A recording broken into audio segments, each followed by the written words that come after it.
Arata Hinohara was a depressed high school student who used to be a talented athlete, but he got betrayed and bullied by his best friend in middle school. Ever since then, he was unable to live freely as the trauma from that betrayal lived rent-free in his head.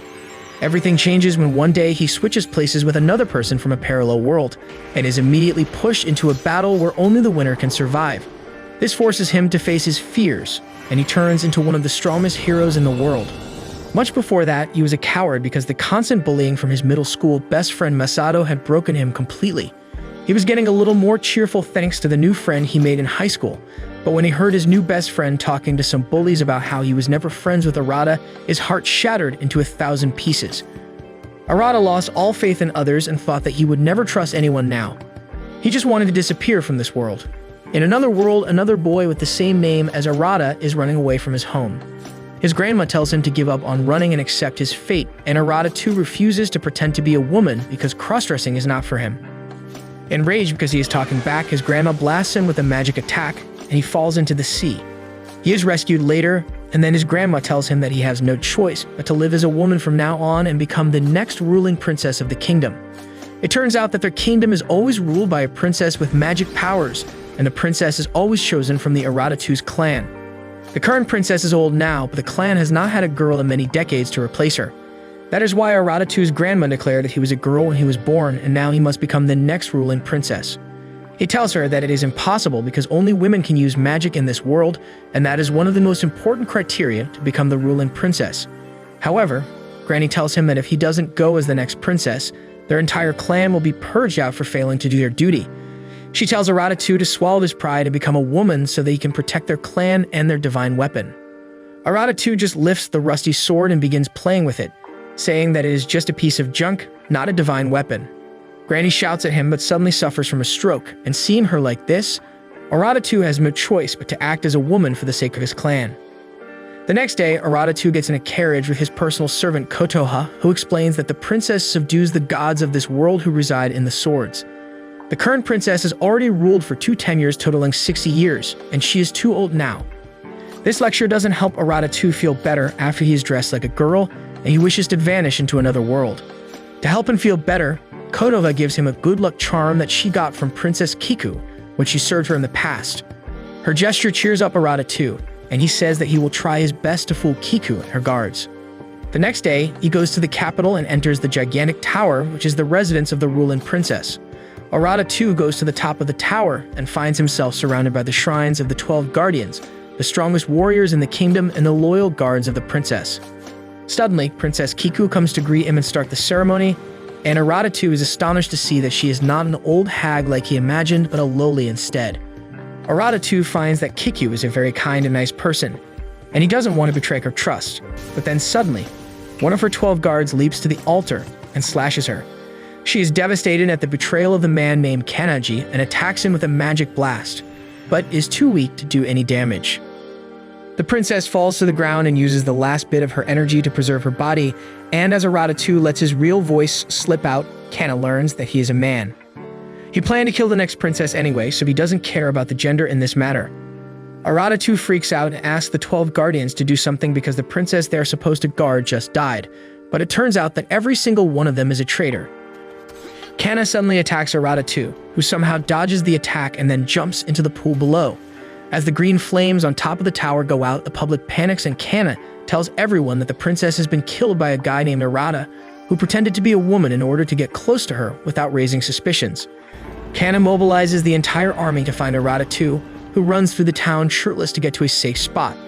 In desperation, he heads to the Kando forest, which is known to be a dreaded place that consumes those who enter it, and those who leave it are forever changed.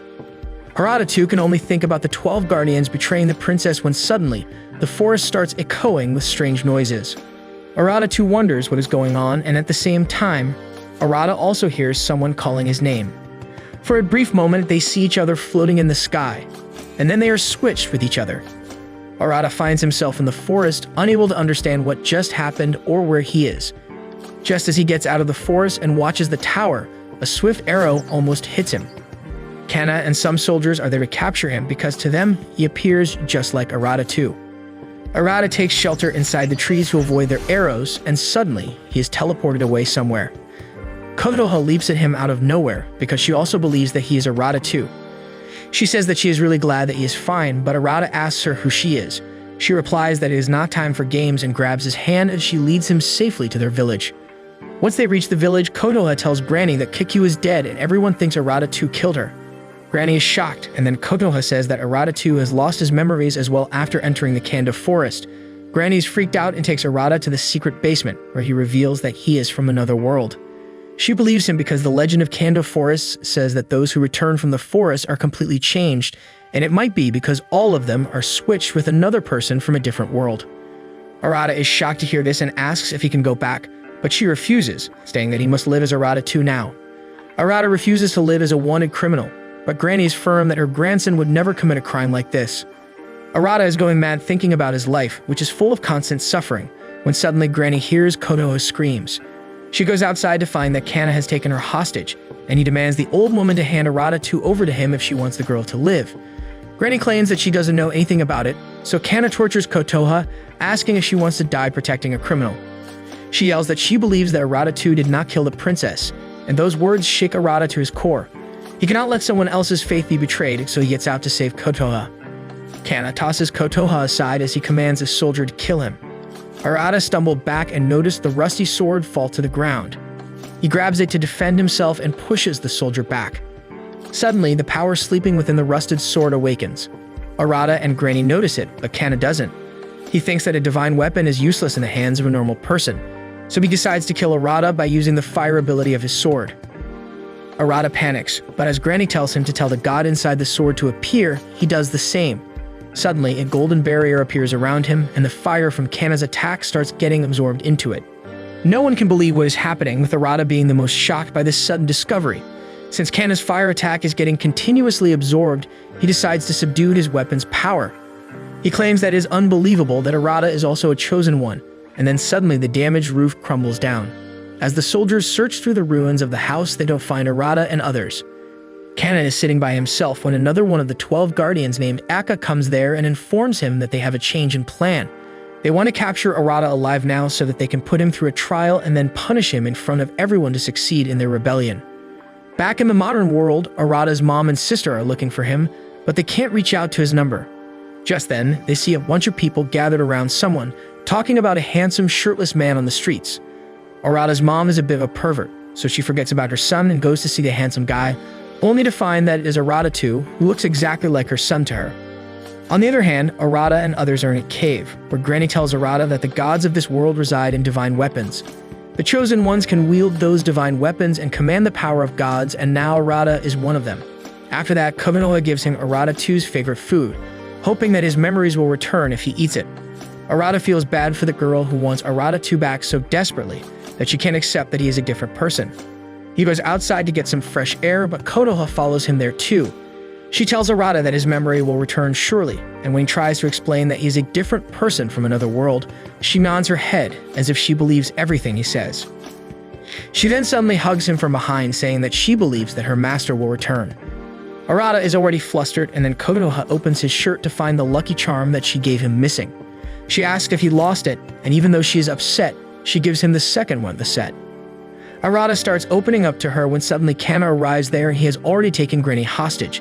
He tells Arata to surrender or fight him, and Granny forbids Arata from using his weapon, so gets arrested instead. Kana throws him into a prison carriage and says that he will be tried officially for the murder of the princess, and Arata yells that he doesn't even know what he is talking about. Kana thinks he lost his memories in the forest, but he doesn't care because he intends to punish him anyway. Arata goes mad inside the carriage after that, when suddenly his lucky charm starts shining and it projects a video on the wall, showing Arata 2 in his room. Both the boys are shocked to see it, and Arata tries to return to his room through the portal, but he bumps his head into the wooden carriage. Finally, both the Aratas realize and accept that they switch worlds. Arata 1 asks Arata 2 why he killed the princess, and he replies that he's being framed for a crime Kana did, and all the 12 guards are on it. He claims that the princess looked devastated when the bastards betrayed her, and he will never forgive them. Arata is shocked to hear this, but he decides to trust Arata 2. Arata 2 then asks if Catoya and Granny are fine, and Arata replies that they have not been arrested. Arata 2 is relieved, and he asks him to take care of them. Arata also reveals that the divine sword awoke, and Arata too is fired up because now someone can fight against the 12 guardians. They promise each other that they will try to find a way to return things to normal, but then suddenly, the portal starts shrinking. Just then, Arata's mom also starts coming to his room in the modern world. Arata tries calling out to her, but it is no use as the portal shuts down. The next day, a grand jury is called to decide Arata's punishment. The 12 guards act as the prosecutor and witnesses, and they frame Arata for killing the princess while disguised as a woman. They show a picture of the princess, who is hanging by a thread between life and death. The jury gets furious on seeing this, and they immediately demand death penalty for the criminal without any trial. Kana silences them and says that the 12 guardians could not protect the princess, and they are deeply saddened by it. Arata snaps on hearing this and tells Kana to cut the crap. He calls the 12 guardians traitors and murderers who are worse than scum. He asks them, did they not feel bad when they attacked the princess who trusted them with her life? Suddenly, the warrior named Akka sends his spear to Arata and asks him how he can lie about the 12 guardians harming the princess because they are still grieving with her death. The other elite warriors also put on the same act, and despite it being a very poor acting attempt, they managed to convince the jury. Now that Arata is cornered by everyone, he remembers how he was bullied in school and gives up. He is exiled to the prison island of Catoya as his punishment instead of being executed because Kana wants him to live till he finds out which divine weapon is strong enough to overpower his sword. Arata is put in a prison ship and flown away, and soon Catoya is thrown into his cell because she was caught sneaking into the ship. The guard says that she will also get exiled to Catoya along with her man, but Catoya doesn't mind as long as she is by his side. She is stuck in his bag and sword along with her, and Arata thinks that he can break the walls of the prison using his divine sword. He tries to manifest its power, but nothing happens. He gives up, but then suddenly, his lucky charm starts glowing and he and Catoya are spirited away to the sky. Suddenly, the spirit of Princess Kiku appears before them, and she calls Arata her new guardian. Kiku tells Arata that his words during the judgment earlier made her happy, and she saw hope in him to create a stable future for the kingdom. Kiku explains that till now she used her power to subdue the gods within the divine weapons so that their power could be used for the welfare of the kingdom. However, if she dies, the divine weapons will be free, and soon, the warrior bearing their power will be swept away by great ambitions that will ultimately throw the world into chaos. That is why Kiku wants Arata to restore her kingdom on her behalf. To do that, he needs to bring his divine sword to her comatose body before she loses whatever little life is remaining in her. Arata is too uncertain about it, and he says that a weak and would-be boy like him can't do anything. However, Kiku says that she can only trust him with this task. Arata is shocked, and then suddenly he returns back to the prison with a bright flash. He then wonders if he can really do what the princess wants him to. Konoha claims that Kiku believes in him, and she does too. She tells him that for starters, he should store his divine weapon inside his body, because chosen ones can do so. Arata finds it rather convenient to store the sword inside his hand, and in the meantime, the ship arrives at Catoya, the prison island that looks like it is out of a steampunk dystopia movie. The guards throw Arata and Catoya in there with many other criminals. Arata shelters Catoya from the death stares they receive from the rest of the prisoners, who curse the princess killer. The mood is dark and menacing, but then suddenly, two rowdy boys arrive there and tell Arata that they are the bosses of this prison, so he should give them all his stuff and clothes. They start blushing on seeing the pretty Catoya, and using this chance, Arata tries to escape from them. The red-headed boy named Ken notices him and immediately attacks him. He injures Arata's hand and knocks him to the ground, asking how someone as weak as him can kill the princess. Before Arata can explain his innocence, the prison starts shaking and the prisoners freak out, saying that it is the hour of reckoning. They run away, and Arata gets confused as even Ken runs away without finishing their fight. Suddenly, the huge hollow tubes begin moving around, and they attack two people, sucking them in. Just with that, the entire prison goes silent. Arata wonders what is happening when a woman comes there and tells him that it was the act of Warden Suga, who runs this prison. Every day he chooses two prisoners and eats them, and everyone calls it the hour of reckoning. The woman then steals a pin from Kotoha's hair, saying that it is the price for giving information as she heads back. Soon after that, Arata tries to escape from the prison using his sword. He tries to call forth its power, but it is entirely useless. In the meantime, Catoya has found a warm bath for Arata, and she offers to rub his back. He refuses her offer, but then Catoya notices his injury and heals it using magic. Arata is curious, so Catoya tells him that she is from a servant clan, and the women from her clan have the ability to protect their master. She uses her magic on Arata's head to make him relax. Finally, Arata realizes Catoya's devotion to her master, which compelled her to come to the prison with him. He thanks her, when suddenly the prison starts shaking again and the ground under Catoya's feet crumbles. She falls to the floor below and Arata freaks out because he couldn't move his body even when he saw her in danger. He still tries to find her and asks other prisoners if they saw her, but they have no answer. Some people even start chasing after him because they want to take down the princess killer. Arata hides from them when suddenly he finds a woman from earlier, who introduces herself as Osum. She tells Arata that there are rumors that if anyone kills the one who assassinated the princess, they will be allowed to go home, but she doesn't think it is true. She then asks where is the girl with him, and Arata asks her if she knows anything. Osum affirms, and Arata immediately offers his bag as the price for the information. Osum tells him that the redhead named Ken took her and gives this information to him for free because she knows how it feels to lose someone special. She asks Arata to hurry because Ken is known to be a serial troublemaker. However, Ken and his sworn younger brother Jin are like obedient little puppies in front of Catoya. She thanks them for saving her when she fell, and then Jin runs away so that his brother can score with the girl. However, Ken also doesn't know what to do with the girl, so he leaves the room shortly. Outside, he finds Jin unconscious and Arata beside him. Ken thinks that Arata knocked out his brother, and he attacks him in rage. Arata tries to clear the misunderstanding, but Ken doesn't listen, forcing him to pull out his sword.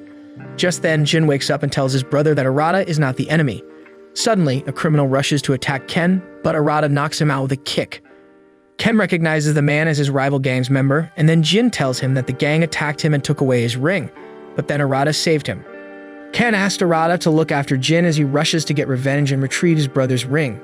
Arata takes Jin to the room where he tells his story while Catoya treats him. He was abducted by thieves to become one of them, and that was where he met Ken. They became like brothers quickly, but when the gang got into trouble, they framed the two boys and sent them to Catoya. His ring was his mom's only keepsake, and Ken had promised Jin that they would make it out of the prison and then go home together. After all this, Arata and Catoya finally get the chance to talk in private. He tells her that he is ready to help the princess now, and the first thing they need to do is find a way out of the prison. Jin says that it is impossible because Warden Suba is a chosen one with a divine weapon and they can't defeat him. Just then, Ken comes there with Jin's ring. He thanks Arata for saving his brother, but then challenges him for a fight again. He believes that hunting down Arata will get him the ticket to get out of the prison island. But before they can do anything, the reckoning begins.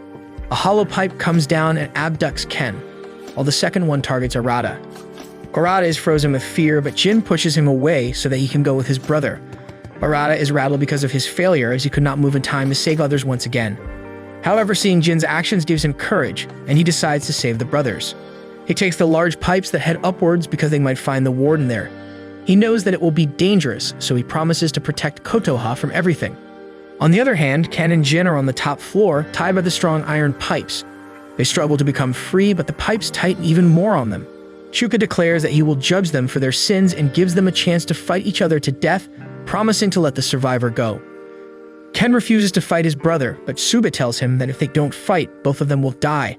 He drops them on the arena and then gives them their weapons too. Jin doesn't want to fight, but Ken picks up his weapon and starts attacking him. Arata and Catoya reach there just in time to see Ken attacking Jin. Arata jumps inside, telling Suba to immediately stop this madness. The cruel warden replies that he won't let anyone interfere with his justice. He attacks Arata with pipes, but he dodges and says that the boys are not bad people. Suba just points at Ken, who is frantically attacking Jin. He even tells him that he is not his little brother anymore, and those words remind Arata of his best friend's betrayal. Suddenly, Ken leaps towards Jin to attack him, and he instinctively swings his weapon and hits him away. As Ken falls, he recalls the time he met Jin in the thieves' den. He had just been taken away from his family and was crying a lot, but Ken promised that he would take him back to his mother to calm him down. Now he can only hope that Jin survives and escapes, and Arata realizes that Ken sacrificed himself for his brother. However, Suba traps Jin instead of freeing him, saying that he is a criminal for attempted murder. Arata is furious that Suba was just toying with their emotions, so he draws his sword in rage and cuts through the pipes to free Jin. Suddenly, a giant pipe attacks Arata and he latches onto it. He drops from the top and keeps getting thrashed, but still hangs on somehow.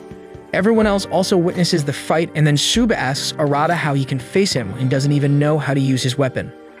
Konoha shouts his name, and Arata suddenly remembers his promise to always protect her. He requests his divine weapon to show its true power. Suddenly, a golden light radiates from his sword, leaving everyone in the prison dazzled. Arata is in his golden barrier, and the pipes around him start disintegrating just as he reaches near them. Suba attacks Arata with his full power. But Arata's single blow neutralizes his attack and exposes the real body of the warden that was underneath the island the entire time. He's just an old man with pipes protruding from his body and a black weapon stabbing his stomach. Arata thinks that the poor man is suffering, so he tries to free him, but just as he holds his black sword, he sees Tsuba's past. He was a gentle and kind person once, and he treated the criminals with compassion, telling them to rethink their actions and change their lives to go outside. However, a man he trusted betrayed him because he felt that Tsuba looked down upon him. He slashed him and then threw him into the volcano before stabbing him with his divine weapon. Because of this betrayal, Tsuba switched to the dark side and turned into a demon. Pipes began shooting out of his body, killing the traitor and transforming the prison. The twisted mind of Tsuba decided to never trust anyone again, and he used his power to trap everyone in a hell of his making. Arata finally understands the reason Tsuba became like this, but the old warden thinks that he can't understand him. Tsuba asks him to finish him, and even the prisoners cheer on Arata to kill the old man. However, Arata calms his weapon and then tries pulling out the black sword from Tsuba. The black aura from the sword starts spreading towards Arata, filling his mind with rage and hate towards those who betrayed him. Arata screams in anguish as tears flow down his face, but he swears to save Tsuba at all costs. He pulls out the sword from him and falls to his knees. The old warden asks him why he went so far to save him, and Arata replies that it is because both of them were betrayed and hurt, but he still wants to trust and help others. Tsuba is moved by his words and thanks Arata for freeing him from the dark side. The sword suddenly returns to its original form, and Tsuba reveals that it houses the god Senua inside it. He starts disintegrating, and then enters his sword that explodes into golden energy. Tsuba tells Arata that he submits his power to him and asks him to wield his sword with justice. The golden energy enters Arata's sword, and he transforms his old sword into the sword Senua. He releases his power at once, and a golden energy begins transforming Catoya as everyone watches in awe. The people who were taken away during Reckoning are returned alive too, and everyone is happy. Just then, Kana comes there looking for Arata. He had seen the bright flash of light from the sky, and he started interrogating the people about what happened. Shuka's voice alerts Arata about danger and tells him to leave, while he appears in a spectral form before Kana. Kana realizes that the old warden was defeated, and Tsuba tells him that Arata is strong and so is his divine sword. He reveals that it is the Sword of Origins that will rule over the world. In the meantime, Ken and Jin take Arata to the boat they used to live on and use it to escape from the island. On the other hand, Arata too is living as carefreely as ever, even when he's in Arata's home. His family is worried about him because the doctor diagnosed him with temporary amnesia. His dad says that they should keep him out of school for a few days, but his mom is against it. She says that they should be wise and courageous so that they can understand and support their son. Just then, Arata too comes downstairs, saying that his body is stiff because he has not hunted in a while. Everyone is startled, but his parents try to act like they know what he is talking about. Arata's sister, however, is fed up with this bullshit. Back in a fantasy world, Ken returns to his home territory, still thinking about Tsuba's words that Arata has the Sword of Origin. Not far away from him, Arata and his group have barely managed to land on an island after their boat fell apart midway. They check maps, and Ken says that they are far away from the capital, and to get there, they need to go through Kena's territory. Arata is curious about it, so Catoya explains that the 12 guardians are rulers of 12 domains of the kingdom, and without the princess to rule over them, they are heading back to their territories. Suddenly, they see smoke in the distance and follow to find some ordinary people camping in the forest. Jin recognizes them as the people from his village and runs to them. They recognize him too, and Jin tells everyone that it is safe to come out now. Just then, his mom comes out of her tent, and she is really emotional to see her son back. They hug each other, and then Ken and others also arrive there. Jin tells his mom about how Ken saved him, and she thanks him. He replies that it is no big deal, but he is already sad that he might lose Jin now. Meanwhile, Arata talks with villagers and learns that a war may break out soon because the 12 guardians are back to ruling their own territory, and all of them are ambitious to gain more power. That is why the villagers are escaping to places far away from struggle. Arata wonders what will happen now, and Ken tells him that one of the 12 guardians will rise to the top and become king. He says that in the past too, the 12 guardians used to fight all the time, but the princess suppressed them and brought peace to the entire kingdom. Soon, Jin and the villagers leave, and Arata and friends follow to bid farewell. They come to a waterfall, which almost vanishes each month, opening the entrance to a secret passage. The villagers leave, wishing Arata and Catoya all the best. Jin also says bye to Arata and Catoya, and then tells Ken to come along with him. However, Ken doesn't go with him, and as the waterfall's flow increases, Jin's mom takes her son away. Jin wonders what is happening, but then Ken smiles, telling him to live happily with his mom till they meet later. The waterfall returns to its full strength with that, and as the path closes, Jin is in tears. Arata asks Ken why did he do that, and he replies that it was his gang that kidnapped Jin, so he has no right to be with his family. He tells Arata and Catoya to go away on their path too, because he wants to be alone now. However, Arata just grabs his hand and tells him that he is coming along with them. Though half reluctant, Ken decides to go along with them. Arata gets tired pretty soon on the journey, and as the group decides to take a break, they see a huge monster that freaks Arata out. It roars loudly and then starts chasing them. They run and trip, and the angry monster passes over them without realizing they were under it. Once Arata and his friends are safe, they see movement in the bushes and find a girl holding the egg of the monster they just saw. The monster finds them again, and everyone runs away. Ken is the last one to react, so the monster chases him while everyone else gets to safety. Arata and Catoya ask the girl named Hino why she stole the egg of the monster because it could be dangerous, and she replies that her mistress is expecting a baby soon, so she wanted to give the giant egg to her for nutrition. Suddenly, the baby monster inside the egg hatches and Hino is disappointed that she can't do anything now. Just then, Hino's master Ohika comes there riding on a strange horse, and Ken is right behind him. Ken says that this man saved him, and just as Arata thanks Ohika, he develops a high fever and collapses. When Arata wakes up, he finds himself in Ohika's house with Ken by his side. Ohika's wife comes there with a change of clothes, and she is relieved to see that Arata is up.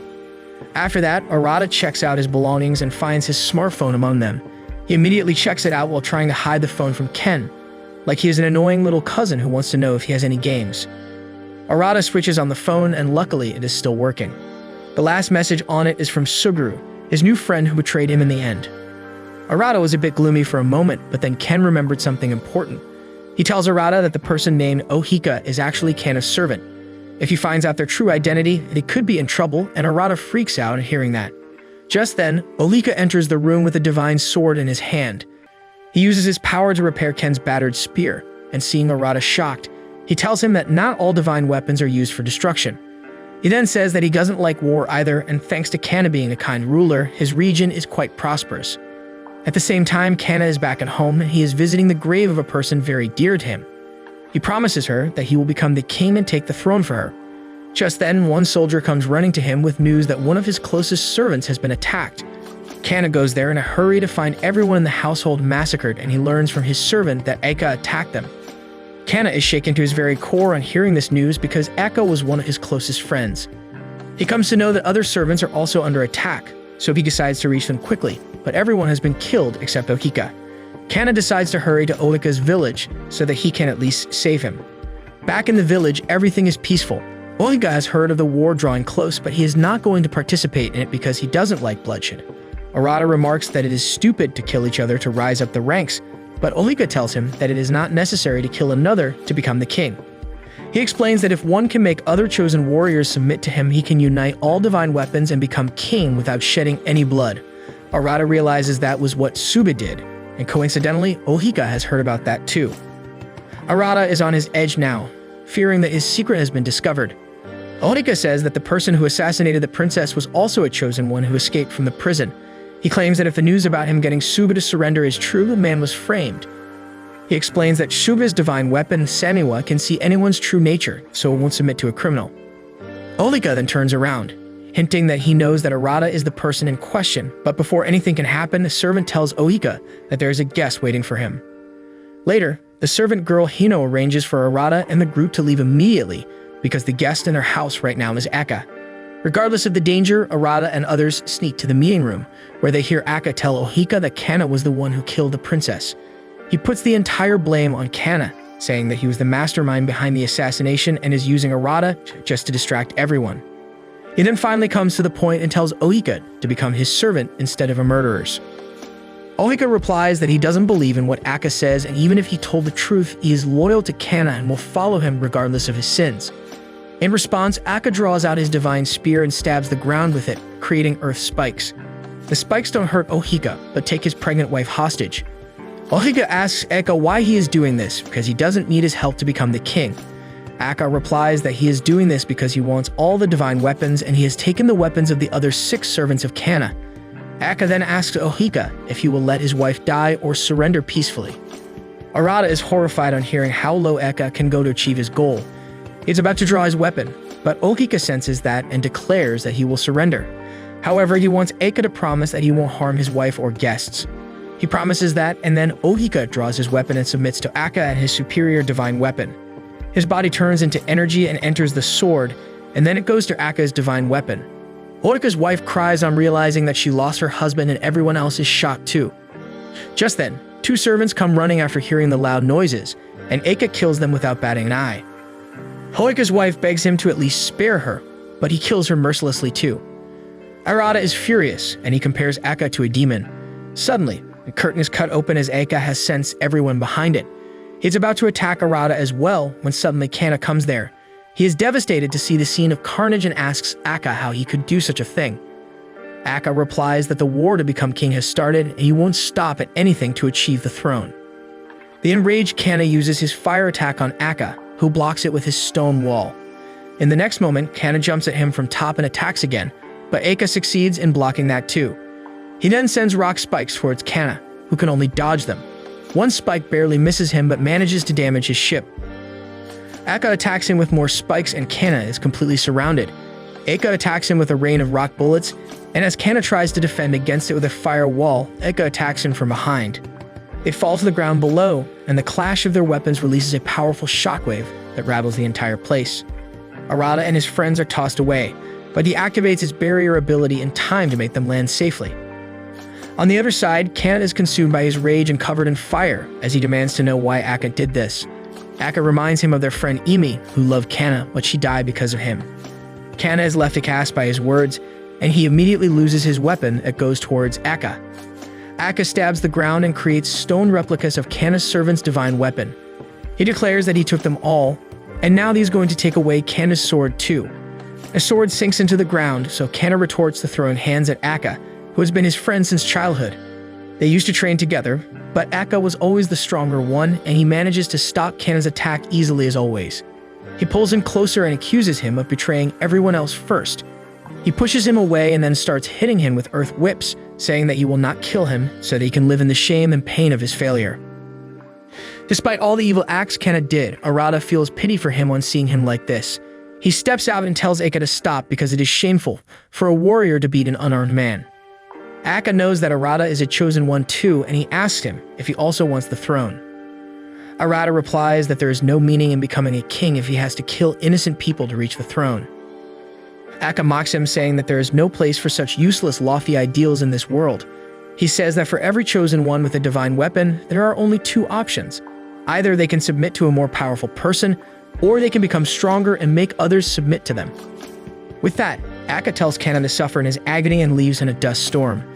Later, everyone is dejected and Hino goes to Kana, asking him to bring her beloved master back. She tells him that Ohika respected him the most in the world and believed that he could do anything. Kana controls his grief as he replies that it is not possible to bring Ohika back because his soul has now become part of Aka's weapon. Hinova starts crying and curses Kana and Aka for ruining her happiness. Kana can only apologize to her before he leaves, but Arata stops him, asking why the hell is he looking depressed. He asks if he's unhappy because he lost his weapon or because he lost people who trusted wholeheartedly in him. Arata grabs his collar, asking if he never thought that karma would come for his ass when he betrayed the princess. He tells Kana that he doesn't deserve to act sad now, and Kana slaps his hand away, telling Arata that he doesn't know anything. He claims that they were unjustly subdued under Kiku, and he could not miss the golden chance to kill her and free everyone's weapons. He walks away with that, and then Hino curses Arata too, saying she hates all the chosen warriors. Arata has no idea what to tell her and no idea what to do now. He walks away and stays by himself till nightfall. He thinks about Kiku's request and wonders if she wanted him to join the fight to become the king. Just then, Catoya and Ken come there. They encourage Arata and tell him that he should fight too. However, Arata is angry and frustrated at his weakness because he could not do anything to save Ohika and his wife. He says that he wants to get strong and make Aka submit to him, but then claims that he will become the same as Aka then. Ken tells Arata to stop acting like a wimpy bitch. He knows that Arata has never really fought anyone before and tells him that if he just wants to cry, he can stay at home because if he wants to get stronger, he has to hurt others. Ken asks him to give up if he can't do that, but Arata refuses, saying that Kiku entrusted this important task to him. However, he wants to save the world without making others submit to him. Catoya reminds him that Shuba didn't submit to him because he lost, but because he entrusted his power and goals to him.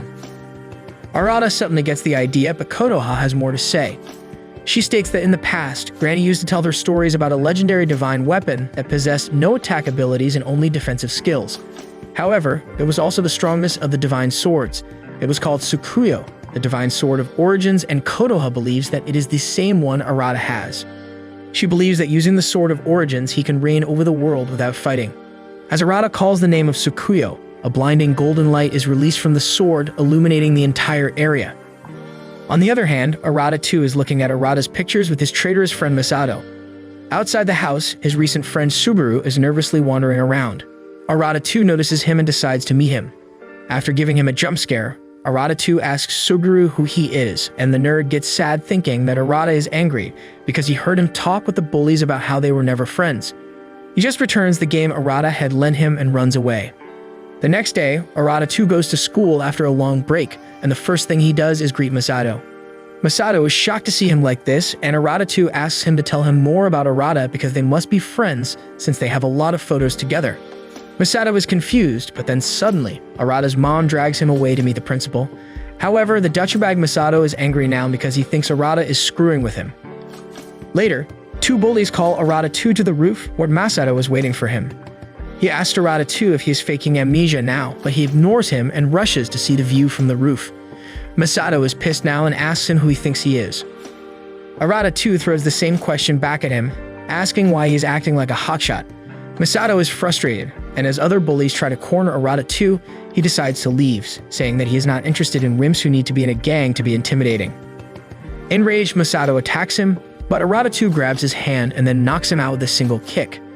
He remarks that he sure acts arrogant for being so weak, and then says that he doesn't know what his deal with the original Arata is, but he will not let him humiliate him anymore.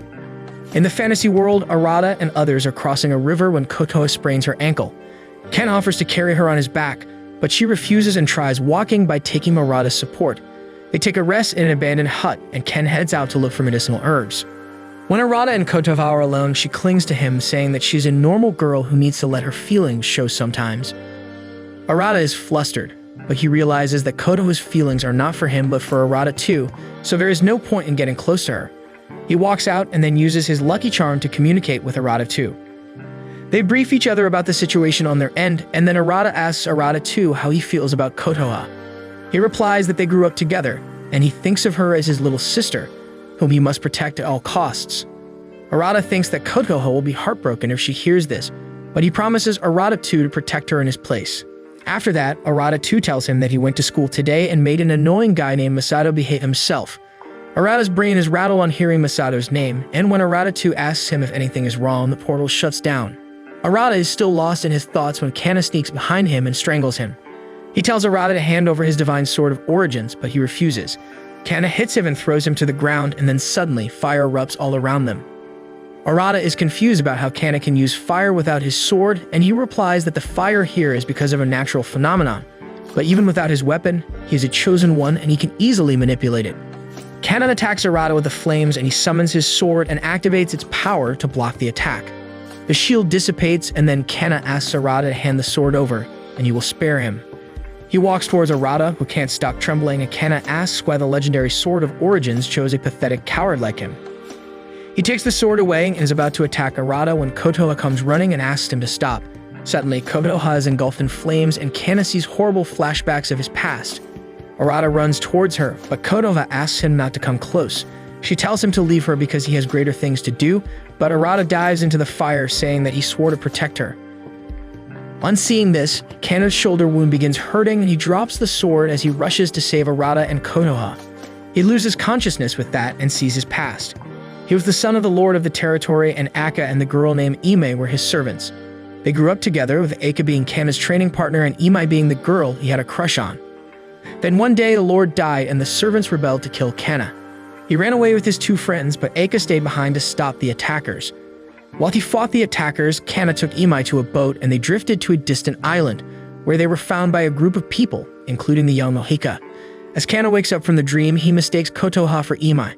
He decides to tell everyone the rest of his story and says that the people who found them were really kind, and he decided to forget his past and live happily with Imai here. However, he fell ill one day and Imai went to get medicinal herbs, despite Ohika's warning that the natural flames in this area were prominent during the season. When Kana woke up and saw the mountain on fire, he followed his intuition and ran up the mountain to save Imai. However, she was already surrounded by flames. He tried to save her, but the fire attacked him, dealing him a nasty wound on his shoulder and throwing him off the cliff. He somehow climbed out only to see Imai getting burned to death. Kana decided to kill himself because he felt he had nothing left in life after losing her. However, on hearing his cries, the fire god Homura appeared before him in the form of a sword and chose him as its wielder.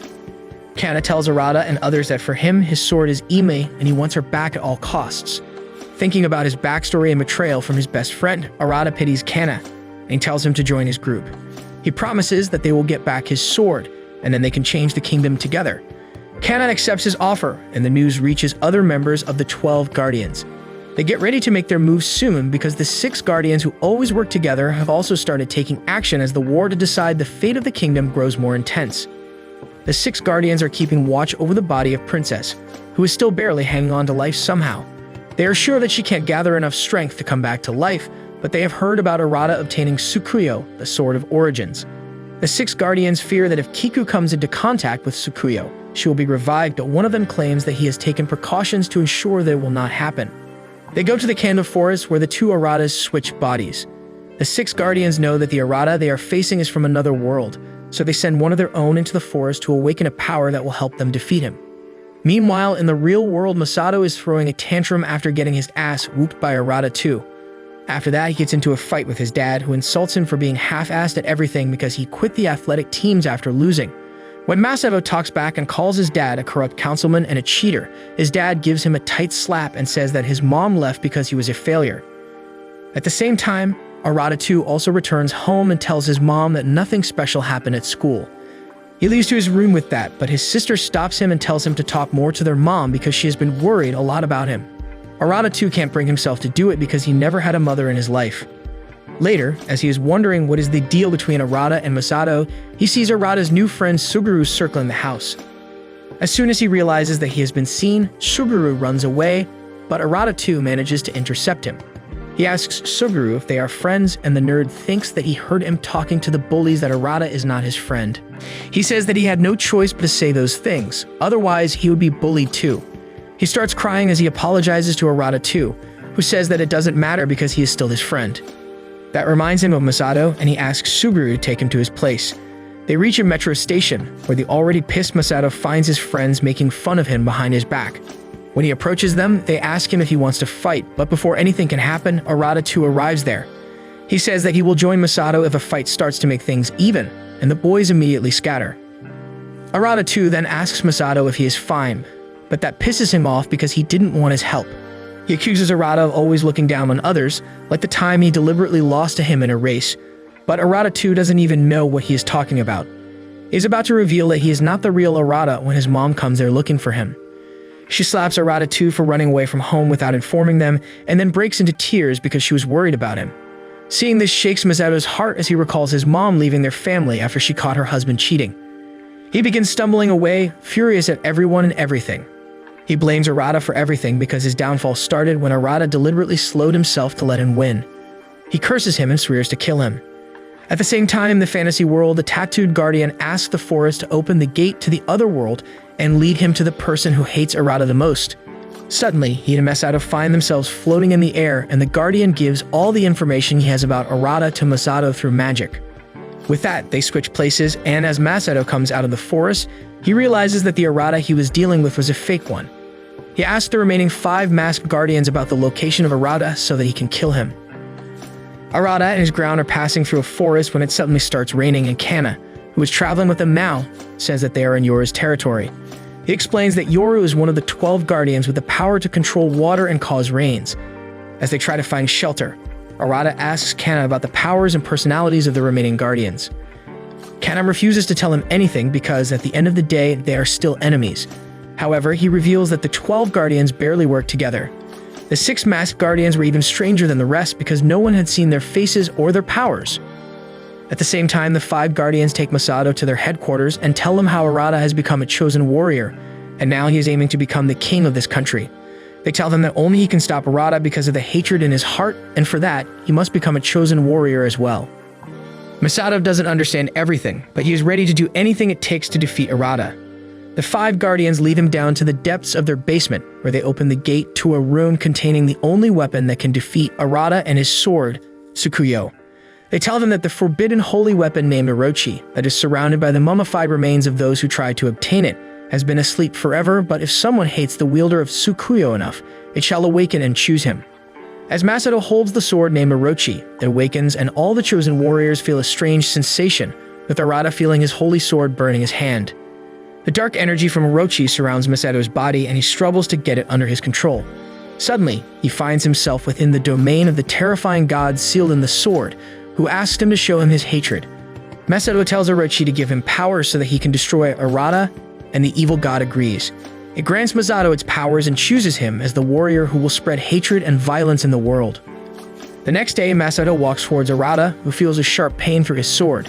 He draws out his sword and finds that it is reacting weirdly when suddenly, Masato appears before him. Arata is dumbfounded upon seeing him, and he asks his friend-turned-enemy what he is doing here. Masato simply takes out the dark sword Orochi from his body and then activates its power to send a dark slash towards Arata. The mortified Arata reacts in time and activates his sword's barrier ability to protect his group, but he is too shaken after that. Kamidoha asks Arata who is the man in front of them, and he asks Masato what he is doing in this world. Masato throws the question back at him, asking if he came to this world because he was afraid of him. Seeing Arata's response, Masato thinks that he hit the mark. He calls Arata a spineless coward who always got bullied without fighting back, and it is a shame that he wields the strongest weapon in this world. Masato keeps insulting Arata, who grows gloomy and edgy as he tells him to shut up. Suddenly, the spark in his sword vanishes, and it begins to release a dark energy. Everyone is shocked that even the Sword of Origins has started to defect to the dark side, and then Arata shoots a powerful dark blast at Masato. Despite using his sword to shield himself, Masato takes some damage, but Arata is not done yet. He tells Masato that he will pay for everything he puts him through, and the dark energy begins overflowing through his body, turning him into a demon. Kana says that he must be stopped before he becomes a true demon, and Kotoha runs to Arata and hugs him without worrying about her safety. She asks Arata not to become a demon because she believes that he is the kindest man in the world. On hearing her words, the dark energy finally dissipates and Arata returns to his senses. Kotoha loses her consciousness with that, and Ken comes running to her side. Masato is about to attack Arata once again, then the five guardians come there and tell him to retreat for now. They couldn't predict that even Tsukuyo could demonize, and thus they decide that Masato needs to awaken Orochi's full power before fighting against Arata. Masato takes one look at the depressed Arata before going away, and Kana realizes that the six guardians are their enemies now. Arata is too heartbroken and ashamed to notice any of that, and he drops his sword.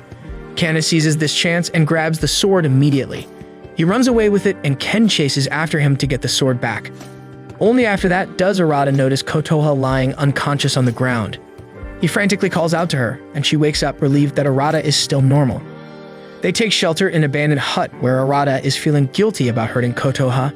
She only asks him about Masato and what he meant when he was talking about the other world. She tries to hold his hand, but Arata flinches and pulls it back, and Kotoha finally realizes that he is not the boy she grew up with. Arata confirms that he exchanged places with Arata too after he went into the Kanda forest. He tells Kotoha that when he tried telling her the truth, she did not believe him and there was not enough time to prove things. He still apologizes, but Kotoha is distraught that Arata too is not with her. Arata assures her that he is living safely in the modern world. Kotoha then asks him who was the man who caused him to become a demon earlier, and Arata replies that Masato is someone who hates him. He tells her how Masato and his friends bullied him every day of middle school, and being a wimp, he could not fight back. Arata claims that he never wanted power that could be used to hurt others, but now he has it. With that, he walks out to clear his mind, and at the same time Ken finds Kana. He tries to attack him and take Arata's sword back, but Kana tells him that he's going to return on his own. They return to find Arata in a slump, and Kana asks him if he's not going to take back his sword. When Arata doesn't show any reaction, Kana pins him against a tree and stabs the sword next to him. Arata asks him if he doesn't want his sword now, and Kana replies that his divine sword is too heavy with great responsibilities, and only he can wield it. The next day, Arata resumes his training with Ken, and he is more focused now. Suddenly, Ken decides to serve as his sparring partner. He checks Ken's weapon to lower Arata's guard and then suddenly attacks him by surprise. Arata can only block his attacks, and as Kana pushes him to the edge, he tells him that the man he fought yesterday was with the 6 Guardians and he will surely keep coming after him. He tells Arata that he is too weak to face him right now, and at this rate, he won't be able to protect himself. Kana disarms Arata and then hits his sword into the valley below, telling him that he is not ready to use it just yet. He tells him to find the divine sword before sunset to prove that he is ready for what it takes. Otherwise, the group will disband. Frustrated, Arata ventures into the forest below and finds a huge wolf holding his sword. The wolf runs away and Arata chases after it, not yet certain why he is doing this. With doubt in his mind, he keeps running after the wolf when he suddenly sees a vision of Masato running next to him. Masato used to tell Arata that running with him was the best part of his life, and he encouraged him to keep running with his eyes forward. Just as Arata comes out of his flashback, he sees the wolf has stopped. He begins thinking about how Masato was his best friend, and he still wants to understand him. He returns to the group with the sword, and Ken agrees to give him another chance. Arata then goes to Catoya and tells her that he will try his best to grow stronger and not become a demon the next time he faces Masato. She is moved to tears by his determination and says that she will support him, and Arata suddenly hugs her to thank her for everything. On the other hand, Masato wakes up from his sleep with a servant girl named Mia by his side. He is irritated by her excessive cheerfulness and her clumsy personality, so he sends her away. Later, as he is gazing into the sunset while cursing Arata, Maya comes to him and asks about Arata. Masato says Arata is the person he hates the most, but after hearing his rant, Maya claims Masato really likes Arata because he lives in his head rent-free. Masato is furious at this and almost attacks the servant, telling her that Arata ruined his life. He tells her the story of how he was in a slump after his mom left their family, and that affected his performance. He asked Arata to run with him so that he could get some motivation, but at the end of the lap, Arata reduced his speed so that they could draw. That hurt Masato's ego because he wanted to lose honestly to his friend. He grabbed Arata's collar, accusing him of slowing down on purpose because he pitied him. After that, he started believing that Arata was never his friend because he always looked down on him, and now he plans to take revenge on him. Soon after that, Arata and his group arrive at a patch of forest with lots of butterflies, and they don't notice that the glowing blue butterfly among them is a spy from the Guardian named Yoru. He is watching over Arata from his palace, and all of his servants kneel before him, while an old man is trapped in a water bubble. The servants ask Yoru to have mercy on the old man, but he says that he must be punished because he failed the simple mission to take control of all the salt trade in the kingdom. Yoru doesn't care if the people will suffer because of it, because he needs to monopolize the salt trade and become stronger than other chosen warriors. He finally frees the old man from the water prison and warns everyone that if they want to serve him, they should carry out his orders perfectly. On the other hand, Kana is leading Arata and others to Yoru's territory, but Arata says that he doesn't want to meet him right now.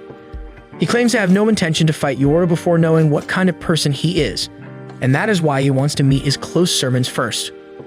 Catoya immediately agrees with Arata's idea, and seeing her all friendly with him, Ken wonders what changed between the two. Arata then asks Ken about the nearest town, and they immediately set out to it. They come to the richest city in the entire kingdom, which is ruled by one of Yoru's servants.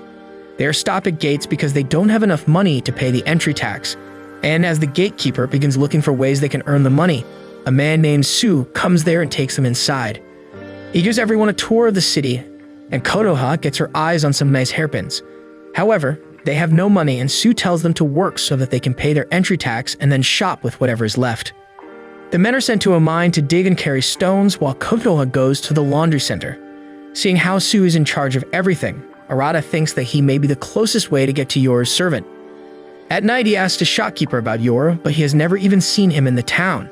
He tries selling some stuff to Arata, who decides to buy the hairpin that Catoya wanted. Just then, Su arrives there, and later, Arata asks him if he has ever met Yoru. Su tells him that Yoru is a noble and wise man, and right now he is aiming to achieve perfection in everything he does. He reveals that Yoru came up with the laws of this city that made it the most prosperous place in the entire kingdom. The next day, as Arata and Ken are working in the mine, they suddenly see the chief beating a boy for breaking a carriage. Arata and Ken reach to support him, and they see that other workers deliberately damage the carriage to blame the boy. The chief refuses to listen to reason and fires the boy, deducting all of his pay in the name of repair fee. Ken has had enough of it, and he is about to throw hands at the chief when Su arrives there and stops them. After that, Arata and others go to the house of the boy who lives in the hidden slum along with other poor people. He explains that his parents were cloth merchants, but when they fell ill and died, their shop went bankrupt, and he was thrown out into the slums. On top of that, the chief who just fired him used to be a head clerk at their store. Arata and Ken are furious at this injustice, and then they learn that the boy can't even leave the city because the exit fee is too high. Arata thinks that it is mockery to call this place a perfect city, and Kana says that it is just about pulling others down to reach the top. Su is listening to everything from outside the hut, and Kana goes to confront him. Su knows who Kana is and asks him what he is doing with a random like Arata, but Kana asks him not to underestimate the boy. Inside, Ken makes soup for the boy, who is moved to tears as he tastes it. He thanks Arata and Ken for supporting him when he wanted to just disappear from this world. Arata is shocked to hear this because these words remind him of himself from the past. He manages to talk sense into the boy that it is not worth it to escape from the world because you feel alone and pathetic, and one must keep trying to reach better things. The boy says that he just wants to leave the city, and Arata tells him that they will help him sneak out. Just then, Catoya and Ken also arrive there, and they are also ready to help the boy. At night, they reach the gates and knock out the guards. They are about to break out when suddenly Su arrives there. Ken requests that he let them go, but Su refuses to do so as he draws out a holy sword from his chest. He introduces himself as the master of this city and the #1 servant of Yoru. Arata draws out his sword too, telling Su that this city is not perfect at all. He says that the city is heartless just like Yoru, and those words remind Su of his first meeting with his master. He had attacked Yoru out of frustration when he realized that everyone was trying to get closer to him just for his money. He was hoping that Yoru would finish him, but instead he gave him hope and asked him to become his servant instead. Su suddenly snaps out of his flashback and attacks Arata with his ability, which is just shooting a boatload of coins at his opponent. Arata manages to block it, but Su doesn't attack him again. He claims that he has been watching over him on Yoru's orders, and he has seen him struggling and rising above the challenges he has faced. Su tells Arata that he believes in him, and just then, Yoru's spy butterfly begins hovering around him. Su just smiles as he tells the boy that he doesn't need to leave the city because he is going to defy Yoru and change it into a more human place. He then asks Arata to change Yoru to the kind person he once was because he is the only one who can do it. On the other hand, the 5 guardians tell Masato that he needs to meet another person who came to this world from Earth so that he can become more powerful. They show him images of rock spikes piercing through men and a pile of bodies, and then reveal that this is the power of Akka, who had also come here from the other world. Once they reach Akka's territory, he attacks their ship to tell them to get away. The ship is about to retreat, but Masato jumps down to talk to Akka. He uses the power of his sword to land safely, and then asks Akka to team up with him so that they can defeat Arata and Kana together. Akka is not interested in losers like him, so he starts walking away, but that Masato throws a tantrum, saying that he just wants to defeat Arata at all costs, otherwise his coming here would be pointless. Akka finally gives him some attention and then suddenly reaches close to him with his spear pointed at Masato's face. Akka tells him that he is too soft and weak to defeat Arata, and he stabs his eye to give him a sense of loss. He then tells Masato that the more they lose on the path to become stronger, the better is the result. Masato was ready to lose everything if it meant he could defeat Arata, and to honor his determination, Akka accepts him as a student and even gives him his eye. On the other side, Kana leads the group to Yoru's palace, which is located over a small island and has a strange water ball floating high above it. Inside the palace, Yoru greets his mother, who is trapped inside a water ball, and tells her that once he obtains the divine sword Tsukuyo, he will just one step away from becoming the king, and then maybe she will be proud of him. Outside the palace, Arata and Catoya wait for Ken and Kana, who have left on a recon mission. Arata is about to gift the hairpin he bought to Catoya when she suddenly starts talking about how much he must want to go home. She says that he must have family and friends in his world, and she will look after him on their behalf till it is time for him to return.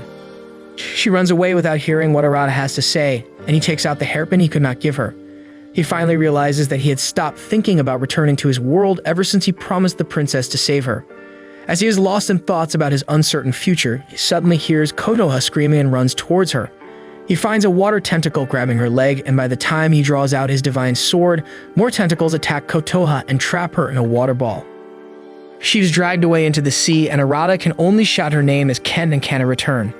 Kana says that this is Yoru's power, and Arata immediately runs towards his palace to save Catoya. The gates of the palace are open, and there is no guard to block Arata as he reaches inside and finds Catoya trapped and tied. Suddenly, water starts filling the bubble she is kept in, and Arata draws his sword to free her. He uses his sword's ability to attack the bubble, but it does no damage. Just then, Yoro appears there and greets Arata, telling him that he is too weak to break the prison right now. Kana and Ken arrive there too, and Yoro mocks Kana for getting his holy sword stolen by Akka. The water inside the bubble keeps rising, and Arata demands Yoro to free Catoya. He tells him to either make him submit or surrender to him if he wants to free the girl. Arata calls him a coward, but Yoro claims that this is the perfect way to subdue him and make his mama proud. He attacks with a wave of water, and Arata blocks it with his barrier. Kana and Ken want to help Catoya, but Yoro blocks their way too. All of his servants watch the fight, and Sue convinces everyone to support Arata because he is the only one who can turn Yoro into a kind person once again. Arata can only dodge Yoro's attacks, and as Sue helps him block an attack coming from his blind point, Yoro gets angry and attacks his servants. Arata loses focus as he sees Catoya in trouble, and Yoro uses this chance to hit him with a water attack and trap him. As Arata is about to be submerged in the glowing green water, Sue realizes that Yoro is going to use his special move that will end the battle instantly. Suddenly, a flying ship appears above them, and someone jumps out of it. It is Masato, who has come here to beat Arata after getting stronger. He uses the power of his unholy sword to crash land in the palace and begins looking for Arata. As he sees him drowning, he asks Yoro what he is doing with his enemy. Yoro replies that Arata is asleep and he will surrender to him in his sleep. Masato can't let anyone else defeat Arata, so he attacks him, but Yoro blocks his attack and then traps him in a water bubble as well. He submerges Masato inside the pool and then enters it himself to defeat both the boys.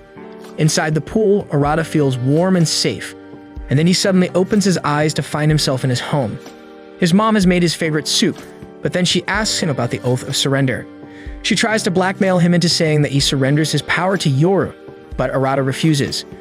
Seeing that he still has the will to fight back, Yoro uses his power and makes Arata younger, changing his dream to a time when he got into a fight in elementary school. His mom tells him to give up and say the words that will stop his pain, but he still refuses to surrender. Yoro rewinds time some more, but even the young Arata doesn't surrender. Fed up that Arata is not listening to his mother, Yoro decides to kill him. He reverses time some more to turn Arata into an infant, but then suddenly, Catoya's voice starts echoing in Arata's mind, telling him to keep fighting. Arata suddenly grows up to his normal age and tells his mom that he needs to go. He tells her that he has a girl he loves, and even in the artificial dream, his mom wishes him the best of luck. With that, Arata unleashes the full power of his sword, Tsukuyo, shattering Yoro's technique, as well as the giant water ball over his palace with a bright golden light. With golden dust falling from the sky, Arata descends to the ground with Catoya in his arms. Everyone is amazed to see it, and Catoya opens her eyes once she lands safely. Yoro comes out of the pool, furious that Arata broke through his technique and also because he refused to listen to his mom.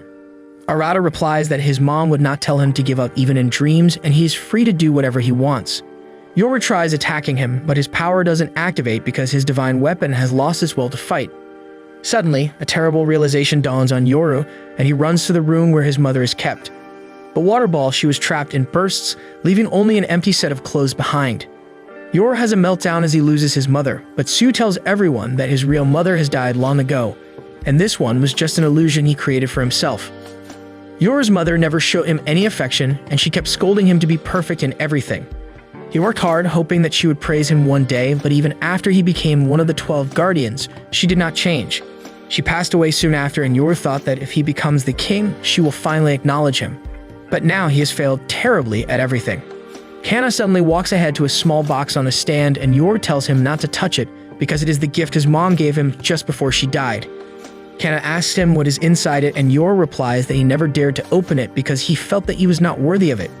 Everyone tells him to look inside because there might be a message for him, and Yoro obliges. He opens the box and finds a poorly crafted necklace that he had made for his mom in childhood, and she refused to accept it, saying that it was a waste of her and his time. Yoro is dumbfounded, and then his old servant tells him that the strict act his mother always put on was just for his sake. She knew that Yoro was a spoiled and kind kid who knew nothing of the challenges of the real world. He had already lost his dad, so his mom took the responsibility of preparing him for the future by acting tough, even though it broke her heart. When Yoro realizes the truth, he breaks into tears and finally realizes that he had lost his path.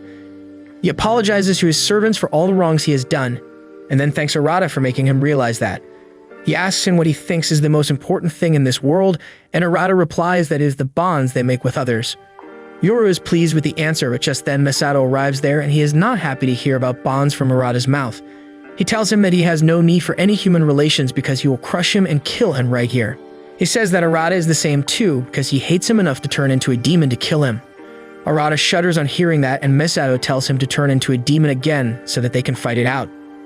Arata declares that he will never become a demon again and swears that he will change Masato's heart. Masato replies that he won't be changed by someone as weak as him, and then points his sword at Arata.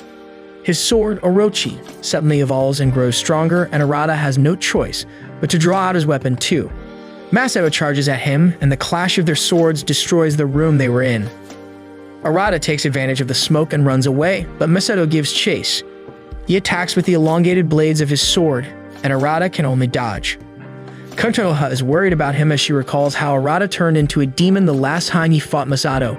She asks Kana to help him, but he refuses, saying that this is a battle Arata must fight alone. She turns to Ken, but he agrees with Kana, and adds that he won't be any help either way. However, he tells Catoya to believe in Arata because he will not turn into a demon and still win. On the other hand, Arata is constantly being pushed back by Masato's shape-shifting sword and relentless attacks. He activates his sword's barrier to block it, and Masato tells him to stop hiding like a coward and attack. He says that this is a battle for submission, and Arata replies that he doesn't want to make anyone submit. Suddenly, Ken cheers on Arata, telling him to fight back or he won't be able to reach Princess Kiku. Arata suddenly realizes that he must live up to the trust the princess put in him. Catoya also reaches there and tells Arata that everyone believes in him. He recalls the faces of all his friends and gets the determination to see the fight to the end. However, Masato tells him that belief is a worthless thing as he unleashes the dark power of his sword. The darkness begins overwhelming Arata, and he can't defeat it using his sword's abilities. Everyone thinks that he is in trouble because the sword Tsukuyo doesn't have any offensive abilities. Yor decides to help him out by submitting to him and giving him all the powers and abilities of his weapon. His servants try to stop him, but Yor says that supporting Arata right now is a greater act than becoming the king, and maybe his mother will be proud of him for doing that. Even Arata doesn't want him to submit to him, but Yor has made up his mind, and he tells Arata to change the world for his sake too. As Yor starts the submission oath, Arata tells him to stop, but Kana tells him to stop being a wimp. He tells him that Yoru is entrusting his life, power, and dreams to him, and he should man up and continue moving forward with this new power. Yoru then completes the oath of submission, and his body turns into golden energy to enter Arata's sword. Arata has an outburst of emotions and energy that destroys the entire palace. Arata and Masato stand in front of each other, and he finally asks Masato why he wants to fight him so badly. Masato remembers their past and tells Arata that he wants to defeat him at all costs when he is at his best. Arata asks if he is not satisfied with all the bullying over the years, but Masato tells him that he is too dumb to understand the truth. He suddenly attacks Arata with the whip blades, but Arata transforms his sword into Yor's weapon and deflects Masato's attacks with water jets. Masato tries attacking again, but Arata deflects his blades this time too. Seeing Arata finally taking their fight seriously, Masato decides that it is his chance to properly defeat him. He uses the whip blades to launch himself into the air and then charges at Arata, with both of them calling out the power of their divine swords. Arata tells Masato that his fight is not just his anymore, so he won't lose. He pushes Masato away before unleashing the full power of his sword that starts to glow and restore itself. Suddenly, the ground starts shaking and huge rock pillars emerge out of the sea. Everyone is amazed by Arata's power, even Masato is left speechless. Arata declares that for the sake of his friends in this world, he will fight with all his strength. He lifts up his sword, creating a golden barrier and a set of ethereal wings made of pure energy around him. Everyone is stunned to see this because Arata has finally activated the full power of Tsukuyo. He swings his sword and a huge gust of energy is sent towards Masato, who declares that he will not give up on his dream and will surely defeat him one day. He tells Arata to wait for the next time they fight and then gets blown away by the tremendous amount of energy. As Arata savors his victory, he suddenly feels like the time he used to run with Masato in middle school. It doesn't feel like he was in a life or death battle, but in a friendly competition. He then sits down thanking Tsukuyo for giving him its power. Suddenly, Catoya climbs up the rock and hugs Arata, telling him that she is relieved that he is unharmed. Arata takes this chance to give her the hairpin he bought for her, and she is happy to receive it. After that, Arata meets Yor's servants who have decided to follow their master's lead and submit to Arata as well. He asks them if they are sure, and everyone tells him that they want to give him their powers so that he can change the world. With that, all the servants submit to Arata and become part of his strength. After absorbing their energy and life force, Arata declares that he will keep moving forward to prove that everyone was right in placing their trust in him. If you like this video, then subscribe and watch the video on the screen next.